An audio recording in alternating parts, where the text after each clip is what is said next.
Un hombre honesto iba conduciendo, seguido de cerca por otro auto con una mujer estresada al volante, cuando el semáforo se puso en amarillo delante de él. Él hizo lo correcto, deteniéndose en el cruce, aunque podría haber evitado la luz roja acelerando en la intersección. La mujer se puso furiosa y tocó la bocina gritando con frustración al haber perdido su oportunidad de cruzar la calle. Mientras ella seguía despotricando, oyó unos golpecitos en su ventanilla y miró para ver el rostro de un policía muy serio. El oficial le ordenó que se bajara del auto con sus manos en alto. Luego la llevó a la comisaría, donde fue cacheada, registrada, la fotografiaron y la metieron en una celda. Un par de horas después, un policía se acercó a la celda y abrió la puerta. Ella fue acompañada hacia el mostrador, donde el oficial del arresto la esperaba con sus efectos personales. Le dijo: «Siento mucho este error. Mire, yo me encontraba detrás de su auto mientras usted tocaba la bocina. Le gritaba al hombre delante de usted y le decía malas palabras, y me di cuenta de que llevaba una placa que decía «Escoge la vida», una pegatina donde se lee «Sígueme a la escuela dominical» y el emblema del pez cristiano plateado en el maletero. Naturalmente, supuse que había robado el auto.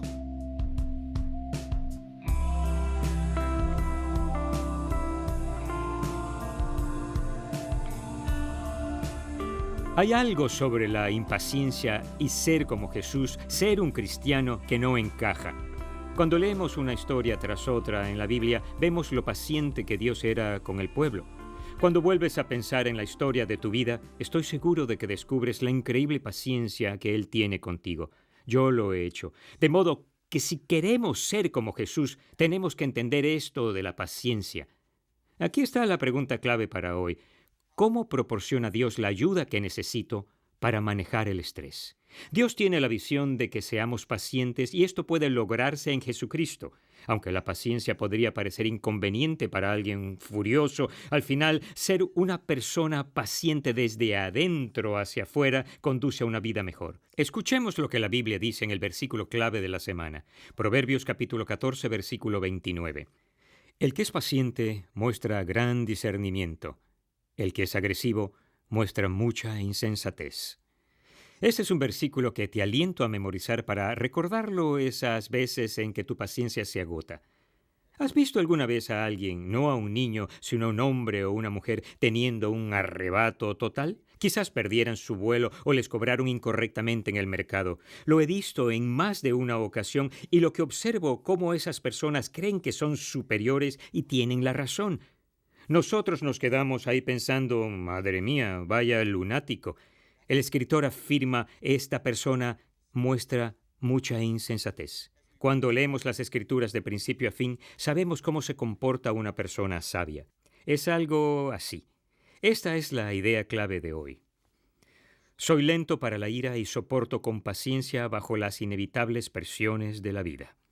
Me gustaría decir que me comporto así todo el tiempo y en toda situación, pero seamos sinceros, amigos, todos tenemos días y ocasiones en que metemos la pata y nos enojamos o perdemos la paciencia. Entonces, estudiemos un poco sobre cómo ser lentos para la ira y soportar con paciencia bajo las presiones inevitables de la vida. Estas dos ideas, ser lento para la ira y soportar con paciencia bajo las presiones inevitables de la vida, provienen de dos palabras griegas del Nuevo Testamento que se traduce ambas como paciencia. La primera es la palabra griega macrotimia. Está formada por dos palabras: macro, que es lo contrario de micro y significa largo, y timia, que es la palabra ira en español. Cuando unimos las dos palabras, conlleva la idea de tardar un largo tiempo para arder de ira. Imagínate estando en una situación irritante y que alguien introduzca un termómetro espiritual en tu boca para ver cuánto tiempo toma que tu temperatura aumente para que pierdas tu serenidad. Un año después, en la misma situación, ¿mostraría el termómetro que se necesita más tiempo para aumentarla que el año anterior? Si es así, estás creciendo en paciencia. Crecer en paciencia significa soportar cada vez por más tiempo y no sucumbir a la frustración y agitación. Ser lento para la ira.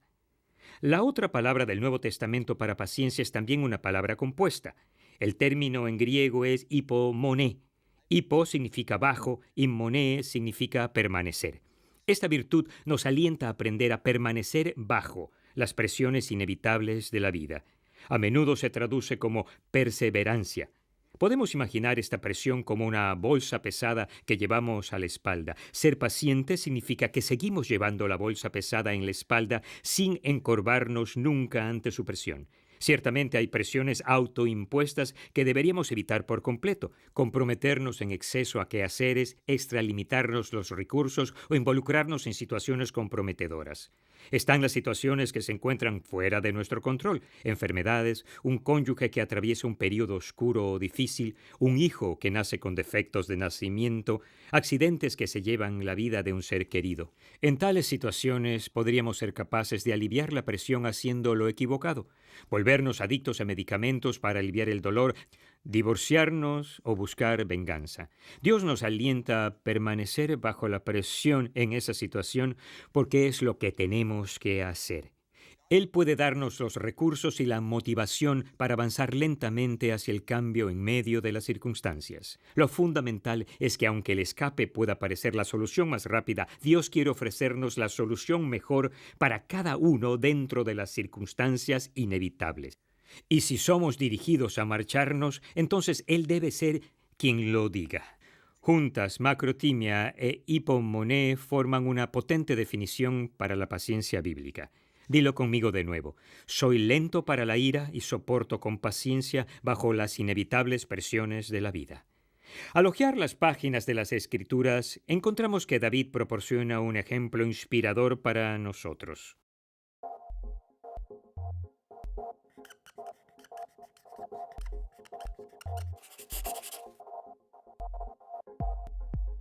Había un joven llamado David, que trabajó primero en la corte del rey como músico y después se convirtió en un exitoso soldado y líder militar. David era tan exitoso que aumentó en popularidad entre los israelitas.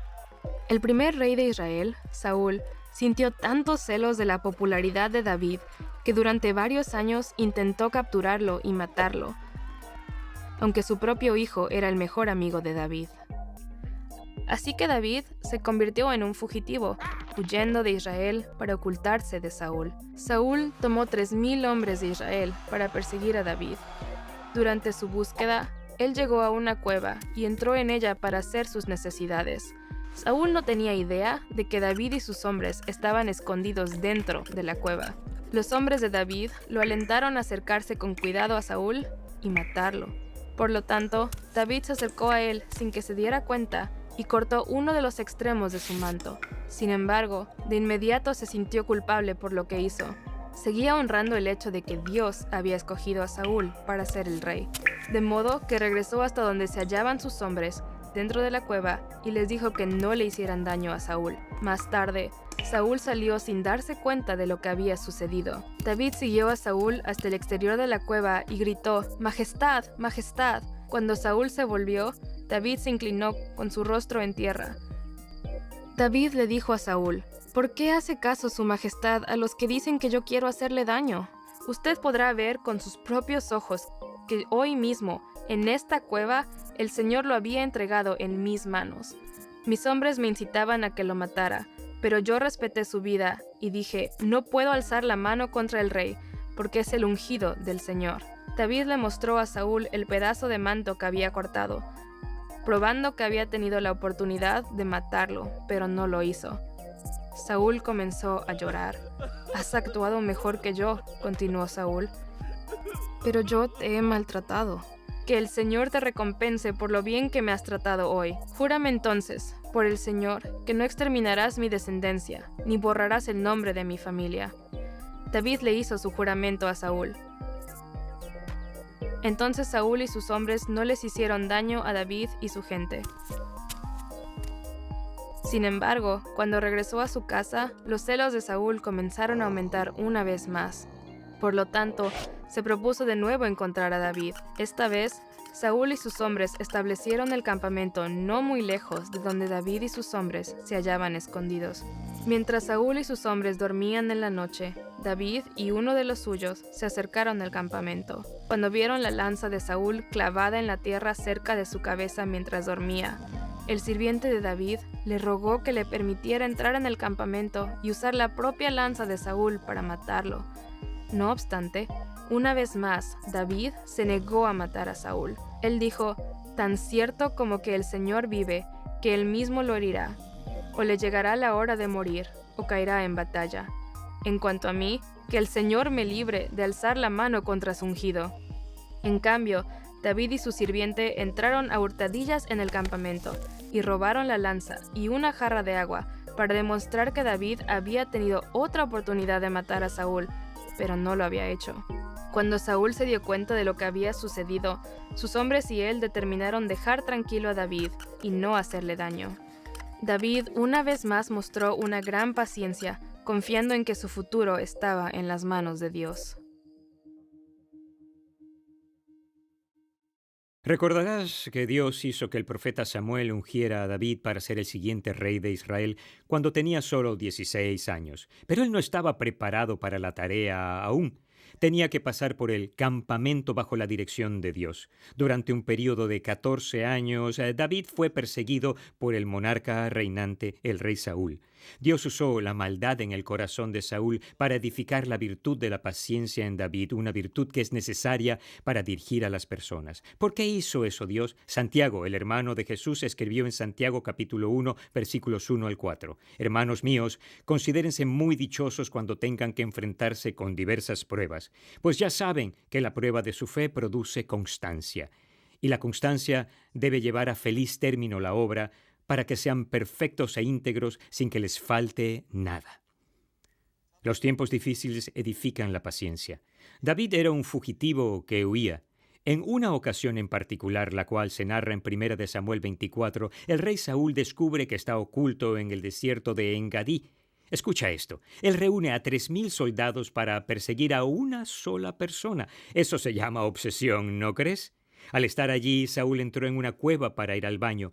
Sucedió que era la misma cueva donde estaban reunidos David y sus hombres. Los hombres de David le dijeron: «En verdad, hoy se cumple la promesa que te hizo el Señor cuando te dijo: yo pondré a tu enemigo en tus manos para que hagas con él lo que mejor te parezca». David se acerca a Saúl y corta el borde de su manto real. Luego se siente culpable por lo que ha hecho y le dice a sus hombres: «Que el Señor me libre de hacerle al rey lo que ustedes sugieren. No puedo alzar la mano contra él, porque es el ungido del Señor». Cuando Saúl ya estaba fuera de la cueva, David lo llamó. Entonces le mostró el borde del manto que había cortado y le suplicó a Saúl que dejara de perseguirlo. Saúl lloró con fuerza y dijo: «Has actuado mejor que yo. Me has devuelto bien por mal. Ahora caigo en cuenta de que tú serás el rey y de que consolidarás el reino de Israel». David contuvo su ira y también mantuvo la pesada carga de la vida de un fugitivo a sus espaldas porque era lo que tenía que hacer. Entendió que era la tarea de Dios destronar a Saúl, no la suya. Pero el llanto de Saúl duró poco y vuelve a perseguir a David para matarlo, y esta vez Saúl reúne no a 3,000 hombres comunes, sino a 3,000 tropas para que se una a él en la búsqueda. En esta ocasión, David está oculto en el monte Jaquilá. Durante la noche, Saúl y sus hombres acamparon y se fueron a dormir. En medio de la oscuridad, David y uno de sus hombres se acercaron a Saúl. Una vez más, uno de los hombres de David le sugiere que el Señor ha entregado a Saúl en sus manos para que lo mate. Una vez más, David se niega. Me encanta cómo lo expresa. Tan cierto como que el Señor vive, que él mismo lo herirá, o le llegará la hora de morir, o caerá en batalla. En cuanto a mí, que el Señor me libre de alzar la mano contra su ungido. David se lleva la lanza y la jarra de agua de Saúl antes de irse. Y una vez más, David llama a gritos a Saúl y él y su ejército se despiertan. Saúl vuelve a reconocer que David le ha salvado la vida. David podría haber aliviado la presión de vivir huyendo al aprovecharse de más de una oportunidad para matar al rey Saúl, pero eso no era lo correcto, de modo que esperó. David esperó pacientemente hasta que el rey Saúl al final murió en batalla. Fue entonces que David se convirtió en rey, años después de haber sido ungido y cuando quedó demostrado que tenía la paciencia para ser un rey bueno. Y él lo fue. Pasó a la historia como uno de los reyes más grandes de todos los tiempos. Dios tiene la misma visión para nosotros. Desea que seamos personas pacientes, lentos para la ira y capaces de soportar bajo las presiones inevitables de la vida. ¿Qué están afrontando hoy, amigos? ¿Viven con las presiones inevitables de la vida, esperando el momento perfecto de Dios para cumplir las promesas? Los aliento hoy a que permitan que la paciencia obre en su vida y, como David, sigan haciendo lo correcto mientras esperan el plan perfecto de Dios.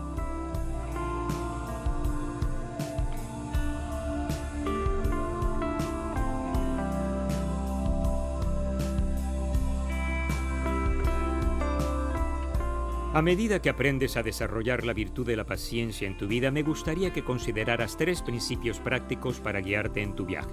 Número 1, confía en el tiempo de Dios, sus caminos y sus resultados.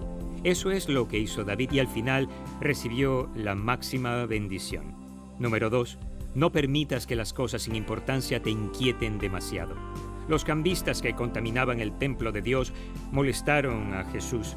Su temperatura subió bastante y él volcó las mesas. Pero las cosas pequeñas no molestaban a Jesús. Guarda tus emociones para las cosas que importen y deja que las cosas pequeñas te resbalen como sobre la espalda de un pato. Y número 3, ofrece hoy la paciencia que te gustaría recibir mañana.